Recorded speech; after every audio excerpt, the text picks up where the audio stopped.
Looks like I found the irrigation line on this one. Really shouldn't do that. Now I gotta fix it.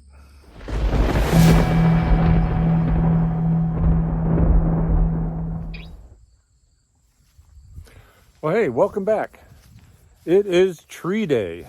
We have got our shipment of 65 trees to plant for this fall. That will be the last planting I'm scheduled to do at this place. So come on along and let's put some trees in the ground. Here we go. We've got 65 total trees, 55 bush tibetazac, 5 Labor Days, and 10 marigolds. I believe that's how you pronounce that.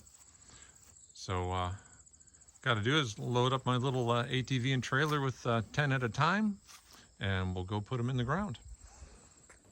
All right, here I've got fiberglass stakes and Planterra tree tubes. I like the Planterra tree tubes because they've got, oh man, I didn't bring my knife with me today. Plenty of holes in them for ventilation. I'm gonna grab a knife out of the toolbox. I had the other type, and I can't remember the other name of the type I originally had, but they had not enough holes in them for ventilation. And I think that caused problems. For example, premature running of sap in the summer, or in the spring, or the sap would run when it was still freezing cold out, because the tube heated up. But these have got plenty of holes up and down them, so I like these best. So, I'm going to do 10 at a time. All right, I could actually use a little bit longer of a trailer, and actually one built for ATVs. This thing's got no suspension in it, but, well, the price was right. Picked it up off Amazon, or Facebook Marketplace. Paid 20 bucks, I think, for it, because it was a rusted wreck, so I brought it back here, sanded it down, and repainted it, and now it's a pretty good little trailer. Yeah, enjoy having it. All right, all I gotta do now is strap this stuff down.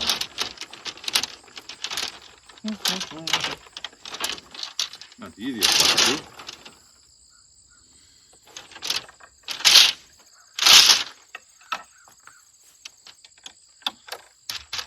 Good enough. All right, for this planting, I need 10 bush tibetazacs and 1 Labor Day. So, time to start finding those.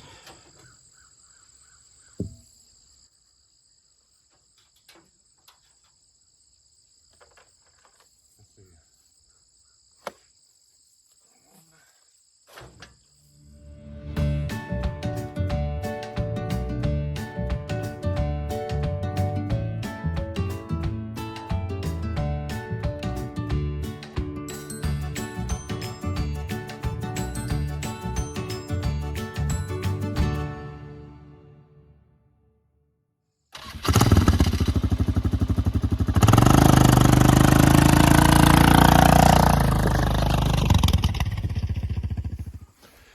All right, we're out here in the trees, and I just saw something that I gotta point out to you. You gotta take a look at this thing right there. That is a puffball mushroom. I call them puffballs. I don't know what the real name is.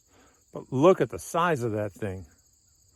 I thought it was a deflated beach ball or something when I came up. That is massive. Here's my foot for comparison. Touch, touch, touch. Man, that is solid and meaty. All right, back to planting trees. I don't know if you can see on your screen or not, but I've got these little flags set up where the trees are going to be put in.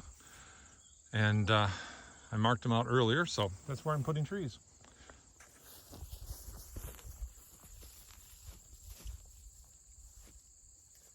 It's starting to get warm out here. All right, the process is all pretty simple.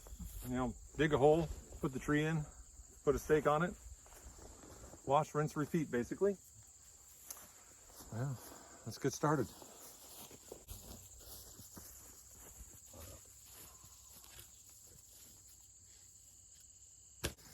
All right, tree's there. Since I got the stake in my hand, I'm gonna go ahead and put it in. But I still have to remove the fasteners and the support stake. These fiberglass tubes have a little sticker on them that tell you how far in to put them into the ground. And try and get them close enough. There we go. One more. There we go. Not quite the most straight up and down, but the wind does come this direction. So kind of push it over with the winter storms a little bit. All right, take these off.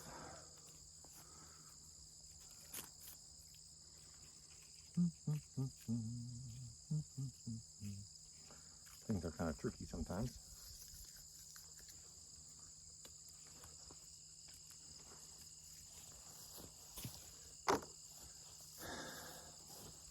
Now, one thing I'll do is when the tree grows out of the top of the tube, the opening here is kind of rigid and will cause a rub on the trunk that exposes itself out of the top of the tube. So I'll take my pruning shears, probably not good for the blades, and put several cuts in the top.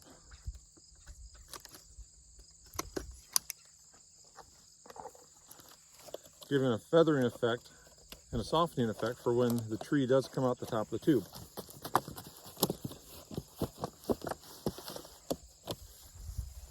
So the stake goes inside the tube, carefully getting all this stuff in so you don't knock anything off you don't want knocked off, which is not always the easiest.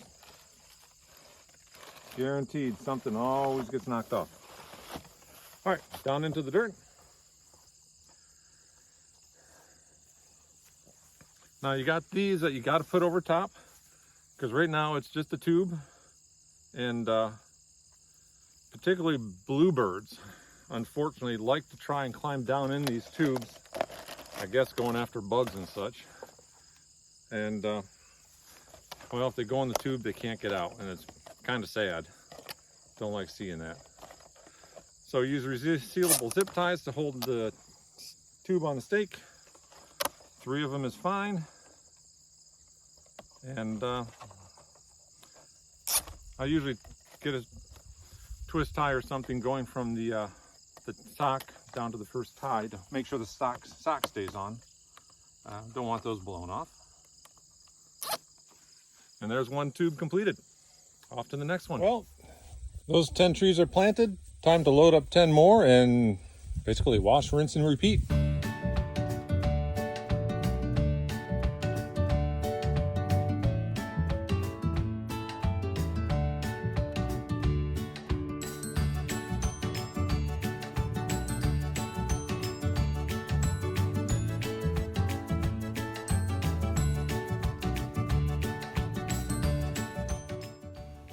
And with those 65 trees planted, my planned plantings for this orchard are completed. At last count, I have over 600 trees in this orchard. So next year, any plantings will be done to replace trees that have died. And also next year, I would like to start grafting and growing trees from seed. Thanks for stopping by. See you next time.